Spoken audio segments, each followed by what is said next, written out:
Ce soir, on continue la série sur les dons spirituels. Et merci d'être venus si nombreux. La foule est en délire dans l'église Nouvelle-Vie Dieppe, ça fait plaisir. Bientôt, on va être obligé de faire 2 études bibliques, tellement il y aura du monde pour respecter les normes sanitaires. Non, merci d'être là, ça fait plaisir. Des fois, c'est lassant d'être toujours sur un écran. Là, au moins, on est physique, on est ensemble, ça fait plaisir. Alors, nous sommes dans la série des dons spirituels.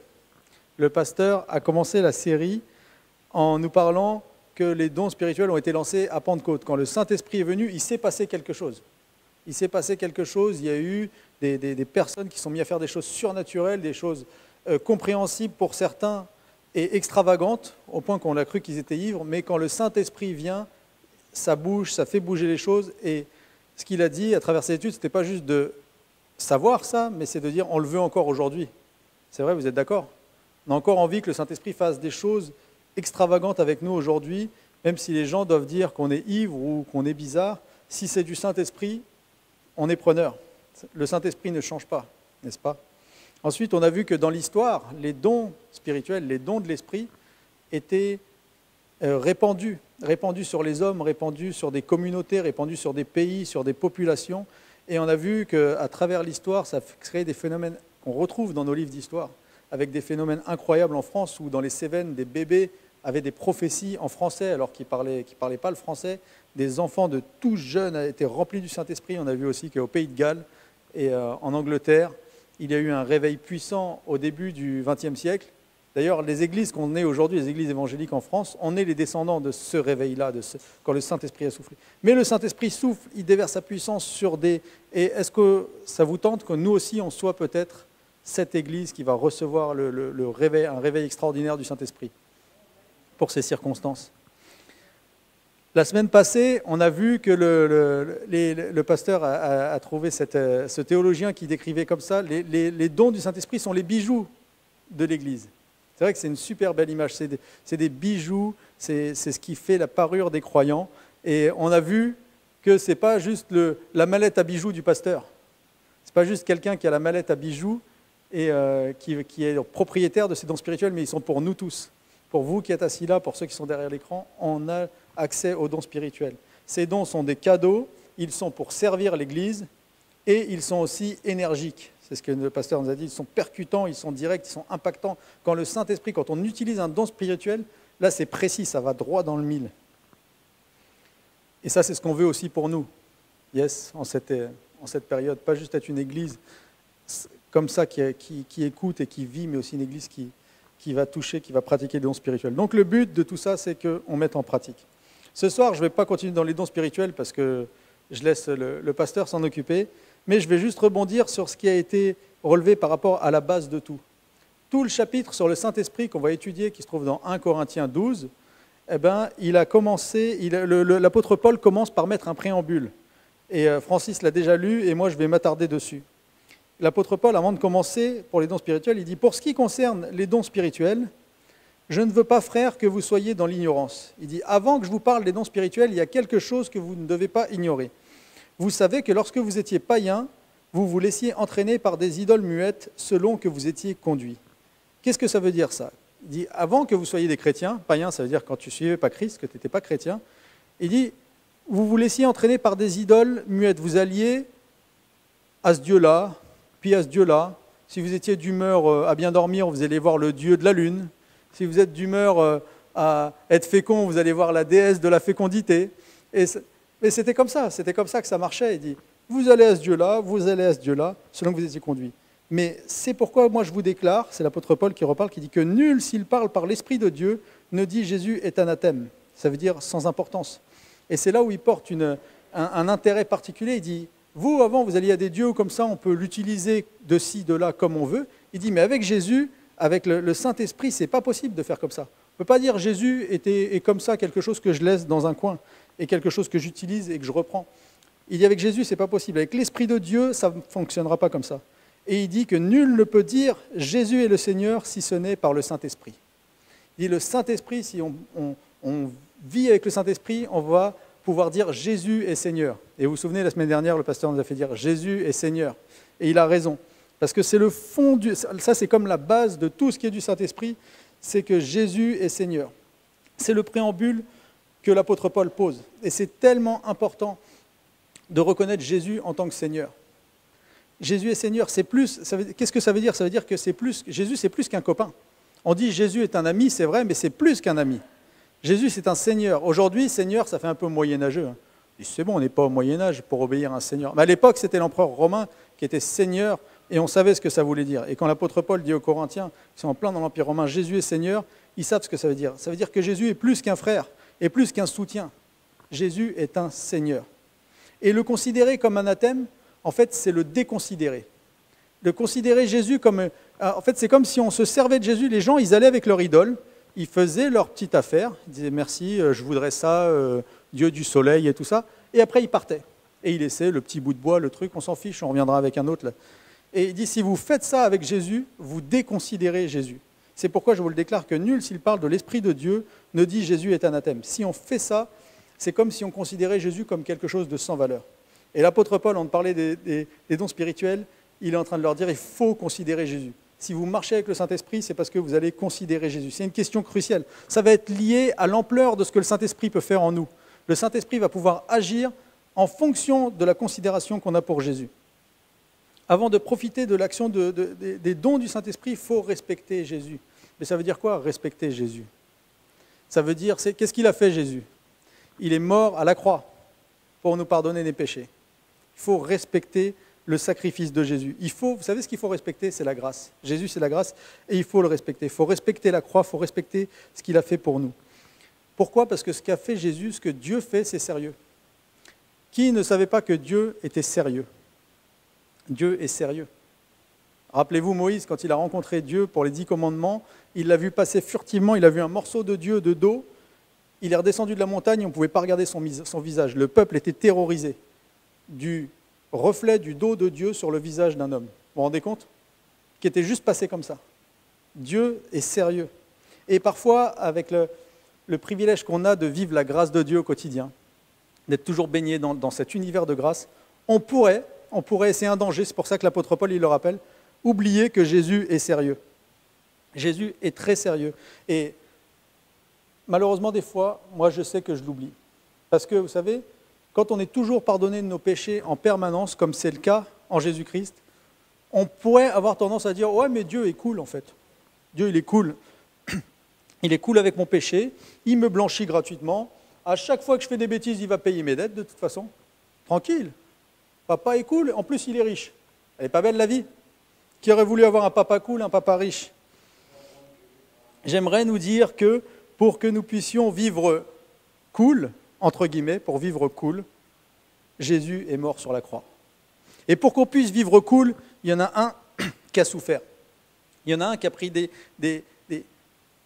coups de fouet avec des clous dessus. Il y en a un qui a eu les mains clouées, il y a eu des épines insérées dans son... J'aurais eu envie de vous passer La Passion du Christ, la scène de la crucifixion, le film de Mel Gibson, mais je ne l'ai pas fait.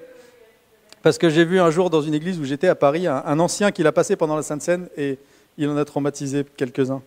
Mais franchement, ce film, La Passion du Christ, il a pour atout qu'il est réaliste. Il nous a montré vraiment ce qui s'est passé avec Jésus. Et des fois, c'est bien qu'on se le rappelle. Le truc, c'est qu'à chaque fois que Jésus nous pardonne notre péché ou à chaque fois qu'on prend la Sainte Seine, ce n'est pas juste un truc cool. Chaque fois que Jésus aspire nos péchés, ce n'est pas quelque chose d'anodin, ce n'est pas un détail. Ça lui a coûté beaucoup de souffrance.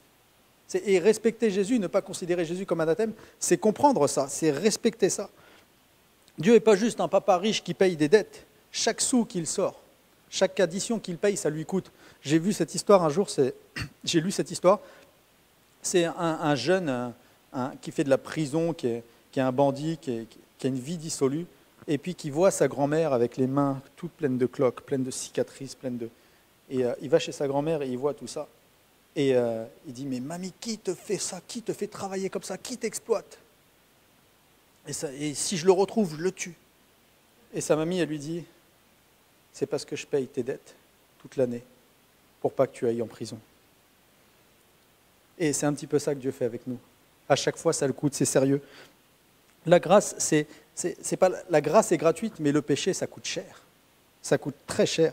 Nos péchés coûtent cher à celui qui nous chérit. Comprenons bien que Dieu n'a pris aucun plaisir à voir Jésus mourir.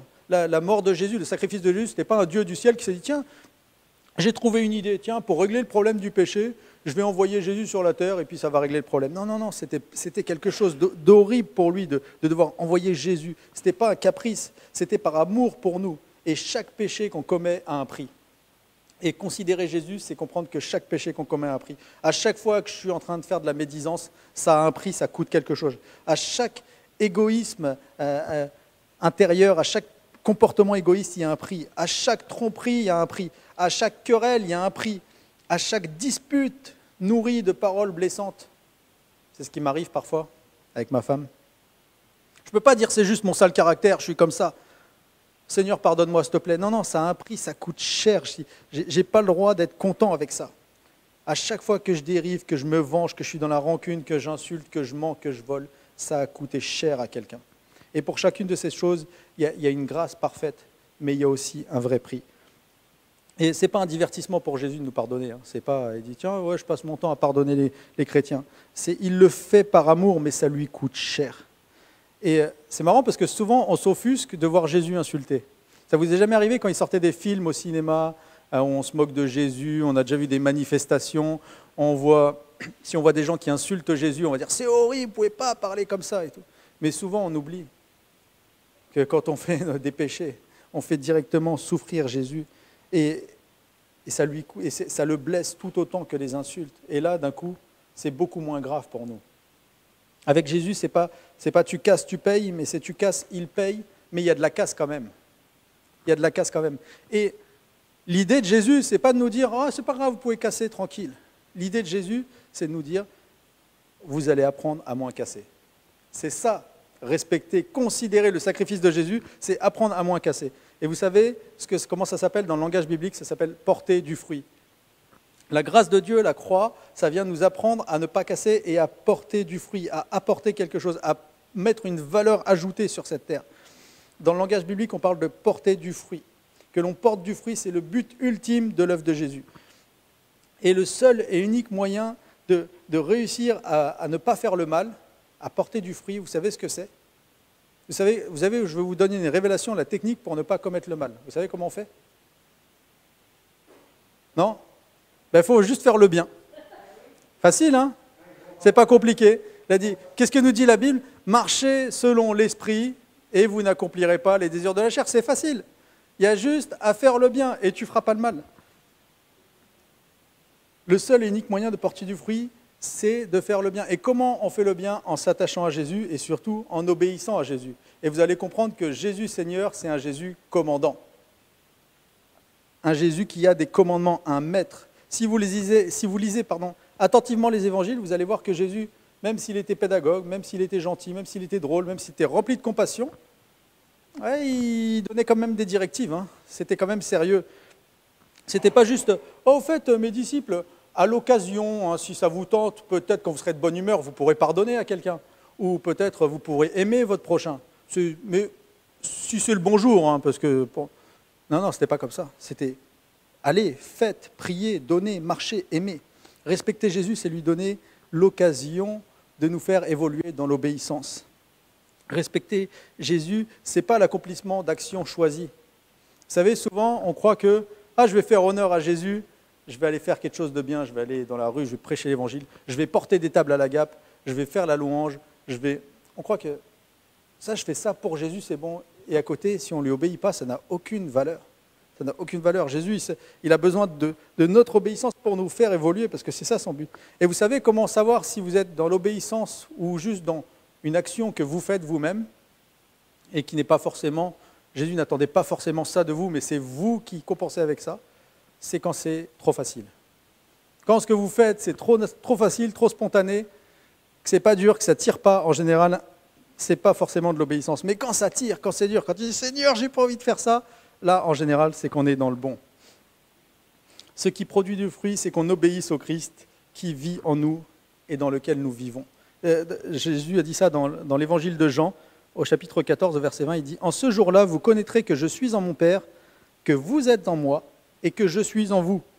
Celui qui a mes commandements et qui les garde, c'est celui qui m'aime. Et celui qui m'aime sera aimé de mon Père, et je l'aimerai et je me ferai connaître à lui. Ça, c'est le cercle du fruit. Jésus est en moi, je suis en lui, et puis je garde ses commandements. Ça, c'est une déclaration d'amour. Ça, c'est respecter Jésus. C'est-à-dire, je garde ses commandements, je les chéris, je les veux. Ça, je m'approprie son amour, je m'approprie et je réponds en gardant ses commandements, en les appliquant à ma vie. On fabrique du fruit souvent au lieu d'en récolter. Vous savez que le fruit de Jésus, ça se récolte. Ça se porte et ça se récolte. Ça ne se fabrique pas. Souvent, comme je le disais, on fabrique du fruit. On dit, tiens, je vais faire ça pour toi, Seigneur. Mais en fait, tu es en train de fabriquer un fruit et souvent, c'est un petit peu le syndrome quand on est trop enfermé dans l'esprit religieux. On dit, je vais faire ça pour Dieu, je vais faire ça pour Dieu, je vais faire ça, et il va bien m'aimer. Et puis quand on arrive devant le fruit, de loin, ça paraît beau. Souvent, tu dis, oh, tout ce qu'il fait pour Dieu, cette personne-là. Puis quand tu arrives tout près, tu te dis, ah, elle est bien cette banane. Ah non, elle est dure. Elle est dure. Ça, c'est quoi, ça? C'est fabriqué par nous, ça. Ça, c'est fabriqué. Et Jésus ne nous demande pas de fabriquer. Il nous demande de porter quelque chose que l'on peut récolter. C'est ce qu'il a dit, Jésus. Il a dit, restez attachés à moi comme moi, je reste attaché à vous. Une branche ne peut pas donner de fruits toute seule. Elle doit rester sur la vigne. De la même façon, vous ne pouvez pas donner de fruits si vous ne restez pas attachés à moi. Je suis la vigne, vous êtes les branches. Si quelqu'un reste attaché à moi, je suis attaché à lui. Il donne beaucoup de fruits. En effet, sans moi, vous ne pouvez rien faire. Comprenez-vous l'obéissance, ce n'est pas quelque chose qu'on produit, c'est quelque chose qu'on vit et qui crée un fruit à l'intérieur de nous. C'est la réponse à la grâce, c'est ce qui ressort de nous. C'est la représentation, l'obéissance, le fruit, c'est la représentation de l'effet qu'a eu la grâce en nous. On ne fabrique pas des fruits, on les porte. Et du coup, j'ai une question, ça amène à une question, c'est que si on ne porte pas de fruits, si ma vie ne porte pas de fruits, c'est qu'il y a un problème. Et Pierrot le sait bien, quand un arbre ne fait pas de fruits, il y a un problème. Il y a un truc, il y a la terre qui ne va pas, il y a des puces, il y a des ronces, il y a quelque chose qui empêche, il y a des pierres, il y a un problème. Si votre vie ne porte jamais de fruits, si ma vie ne porte jamais de fruits, il faut que je commence à me poser des sérieuses questions. Parce que Jésus a dit, si quelqu'un reste attaché à moi, comme je suis attaché à lui, il donne beaucoup de fruits. Il ne dit même pas un fruit, il ne dit pas une pomme de temps en temps, il dit il va en donner beaucoup. Si on est attaché au Saint-Esprit, normalement, on doit en voir aussi le fruit. Il doit y avoir un fruit de l'Esprit. Et ça, c'est super important. C'est des fois plus important que les manifestations. Vous savez, la manifestation de l'Esprit, c'est bien. Parler en langue, c'est bien. Moi, j'aime bien parler en langue, ça nourrit. Mais ça, ce n'est pas le fruit de l'Esprit. Si je parle en langue pendant 3 heures et que derrière, il n'y a aucun fruit qui sort de moi, mais de quel esprit je suis en train de parler la langue? Puisque Paul le rappelle. Si c'est l'Esprit, c'est que Jésus est Seigneur, et c'est que si vous êtes attaché au Seigneur, ça porte un fruit. Et c'est quoi le fruit de l'Esprit? Vous le connaissez tous, mais on va le relire. Le fruit de l'Esprit, c'est l'amour, la joie, la paix, la patience, l'amabilité, la bonté, la fidélité, la douceur et la maîtrise de soi. Ça, si tu veux jauger le degré de Saint-Esprit, voilà la jauge, voilà comment elle fonctionne. Et ce qui est trop fort dans l'amour de Dieu, c'est que vous savez, ces choses, c'est pour qui? C'est même pas juste pour Dieu, pour un Dieu qui voudrait se nourrir d'êtres humains bons. C'est pour vous et moi. Qui voudrait vivre avec quelqu'un plein d'amour, plein de joie, plein de paix, plein de patience, plein d'amabilité, plein de bonté, fidèle, plein de douceur et plein de maîtrise de soi? On fait une colocation ou pas? Pas mal, non? Moi, je vis ça tous les jours, parce que ma femme possède tout le Saint-Esprit à fond, elle fait du fruit de l'Esprit tous les jours. Mais le fruit, c'est tellement important. C'est le centre. Et encore une fois, c'est à cause de l'amour de Dieu, ce n'est pas un caprice. C'est le centre d'intérêt numéro 1 de Dieu. Dieu s'attend à ce qu'on porte du fruit. Vous savez pourquoi il s'attend à ce qu'on porte du fruit? Parce qu'au paradis, il faut que ce soit mieux qu'ici, non? Pensez pas? Pensez pas qu'il faudrait mieux que le paradis soit mieux que sur terre? Et si la grâce ne nous impacte pas, si on n'est pas capable de rien sortir de bon pendant toute notre vie sur terre, qui nous dit que dans l'éternité, on va être mieux? Alors que la grâce infinie de Dieu, le fruit est très important pour Dieu. Il y a même Jean-Baptiste, Jean, celui qui baptisait, Jean le baptiseur, il a renvoyé des gens du baptême, parce qu'il a dit, vous venez pas pour du fruit, même pas vous rentrez dans le royaume de Dieu. Regardez, on lit ça dans l'évangile de Matthieu. Il dit, en voyant venir à son baptême beaucoup de pharisiens et de sadducéens, il leur dit, race de vipères. Sympa. Les jeunes aujourd'hui disaient « ça le rosse ». Non. Qui vous a appris à fuir la colère à venir? Produisez donc du fruit digne de la repentance. Viens pas juste te cacher en disant « oh ouais, c'est bon, je vais fuir quelque chose ». Produis quelque chose. Le Saint-Esprit, la grâce de Dieu veut nous faire produire quelque chose. Et c'est trop fort ce qu'il dit. Il dit « ne sors pas ton CV spirituel ». Il dit ne prétendez pas dire en vous-même « nous avons Abraham pour père ». Car je vous déclare que de ces pierres-ci, Dieu peut susciter des enfants à Abraham. Il dit, ne me sors pas ton CV de tout ce que j'ai fait à l'église, tout ce que j'ai évangélisé. Il dit, parce que ce qui l'intéresse là, c'est le fruit. Il dit, ne me dis pas tout ce que tu as fait pour Dieu, ne me dis pas, j'ai Abraham pour père, parce qu'il dit, même cette chaise-là, elle peut faire quelque chose pour Dieu si Dieu le voudrait. Il pourrait la faire chanter la louange. Il dit, même ces pierres pourraient susciter des enfants à Abraham. Mais où est le fruit? Jean-Baptiste, il leur dit, où est le fruit? Et c'est marrant, c'est qu'il va leur parler de la fin des temps. Vous savez qu'on est dans la fin des temps depuis 2000 ans? Il va dire, attention, la hache est déjà sur le point d'attaquer les arbres à la racine. Tout arbre qui ne produit pas de bons fruits sera coupé et jeté au feu. Moi, je vous baptise dans l'eau, en signe de votre changement de vie. Mais quelqu'un vient après moi, il est bien plus puissant que moi, et je ne suis pas digne de lui enlever des sandales. C'est lui qui vous baptisera dans le Saint-Esprit et le feu. Vous imaginez, Jean, là déjà, il dit à ces personnes, vous n'avez pas de fruits, vous ne venez pas, il dit, et encore ça c'est que le début. Et nous on parle du Saint-Esprit et du feu. Et quand il va parler de Jésus, il va dire, il tient en main sa pelle à vanner. Il va nettoyer son aire de battage et amasser le blé dans son grenier. Quant à la balle, il la brûlera dans un feu qui ne s'éteindra jamais. Vous savez ce qu'il dit là? Il dit que Jésus, ce qui va l'intéresser ultimement, c'est quand même le fruit. J'ai ramené une pelle, parce que c'est comme ça qu'il moissonnait. C'est comme ça qu'il moissonnait. Il y avait le blé qui était coupé, qui était par terre, et il prenait comme ça, et il jetait en l'air. Et la paille s'envole, mais le grain de blé, qui est plus lourd, tombait par terre. Il n'y avait plus qu'à le ramasser. En France, je crois qu'on avait des machines qui faisaient ça comme ça, et puis on broyait, puis Et Jésus, il dit, ce qui m'intéresse, c'est le fruit. C'est ce grain de blé. Ce qui intéresse, c'est ce qui a du poids. Les jeunes, aujourd'hui, ils disent, ouais, il faut que ce soit du lourd. Pour dire c'est bien, c'est du lourd. Ben, Dieu est d'accord avec ça. Il dit, c'est du lourd. C'est du lourd. Dieu aime le lourd, aime quand c'est du lourd. Et on parle beaucoup de la fin des temps, des signes des temps, de est-ce que le virus, la tribulation, le troisième temple. Mais franchement, vous voyez de quoi il parle Jésus quand il parle de la fin des temps? Il dit, intéresse-toi à ce que ma grâce produit en toi. Un jour, Jésus raconte cette parabole. Là-dessus, il leur raconta cette parabole. Un homme avait un figuier dans sa vigne. Un jour, il voulut cueillir des figues, mais il n'en trouva pas. Il dit alors à celui qui s'occupait de sa vigne, « Voilà 3 ans que je viens chercher des figues à cet arbre sans pouvoir en trouver. À chaque fois je viens, je veux récupérer un fruit, je n'en trouve pas. Pendant 3 ans. Arrache-le, je ne vois pas pourquoi il occupe une place inutilement. Je suis chrétien, ça fait 3 ans que moi, rien qu'apporter du fruit de toute la grâce de Dieu que j'emmagasine. Eh bien, je vais libérer une chaise pour le déconfinement. » Je plaisante. « Maître, lui répondit l'homme, et regardez, ça c'est notre Seigneur, il dit, « Laisse-le encore cette année. Je bêcherai encore la terre autour. J'y mettrai du fumier, je vais m'en occuper. Je vais le nourrir, et peut-être qu'il portera du fruit à la saison prochaine. Sinon, tu le feras arracher. » Et ça, c'est une parole de notre Seigneur Jésus.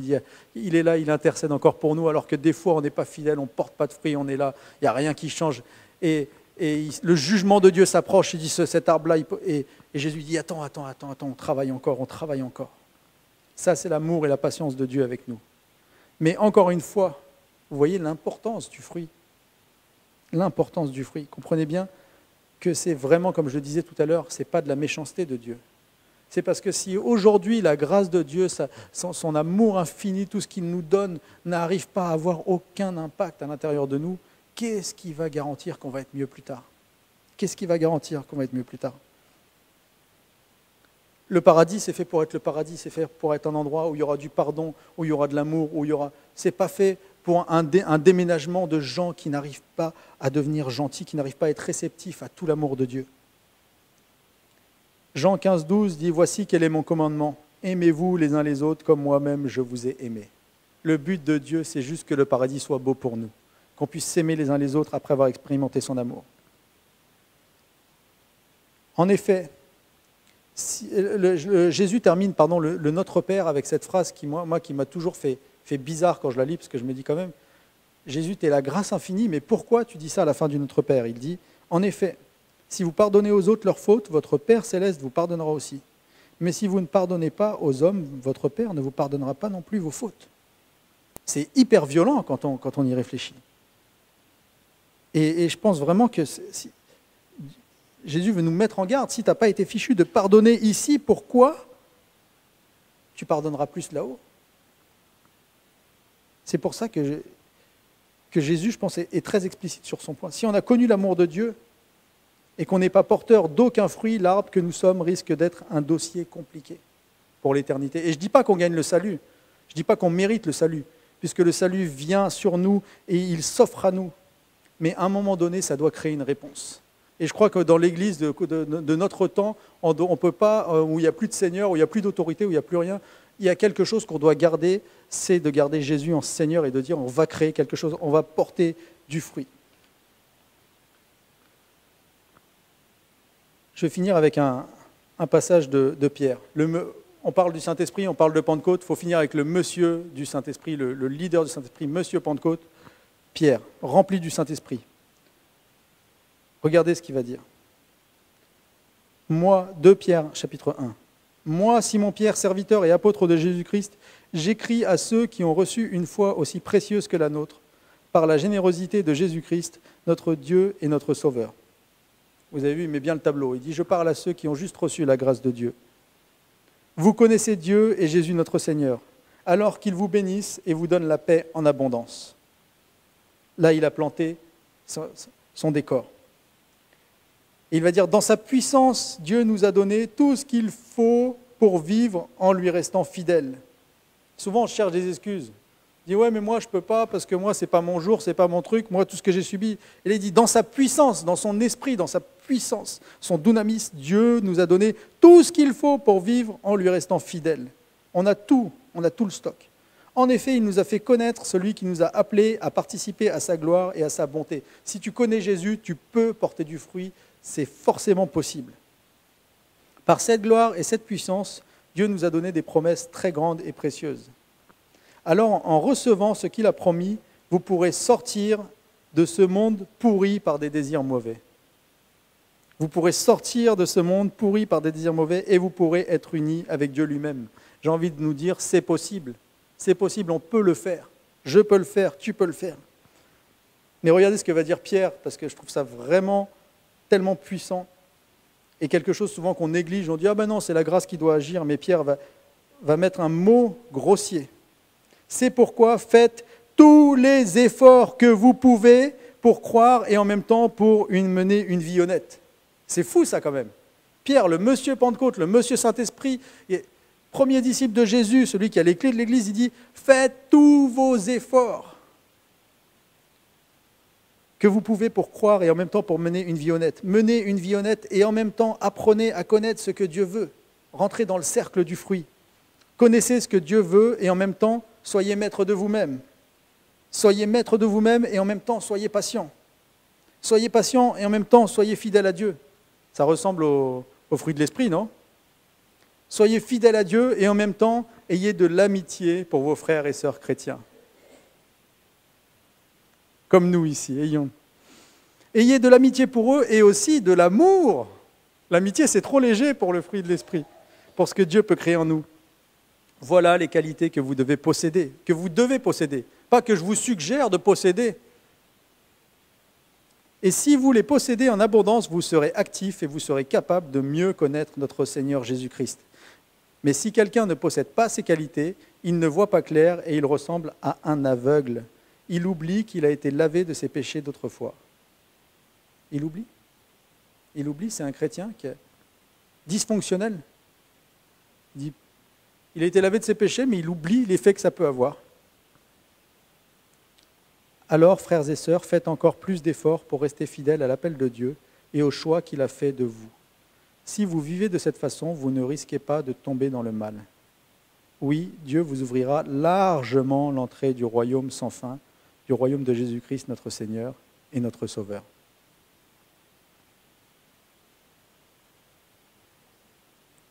Ma pensée par rapport à cette étude, c'était « on veut porter du fruit ».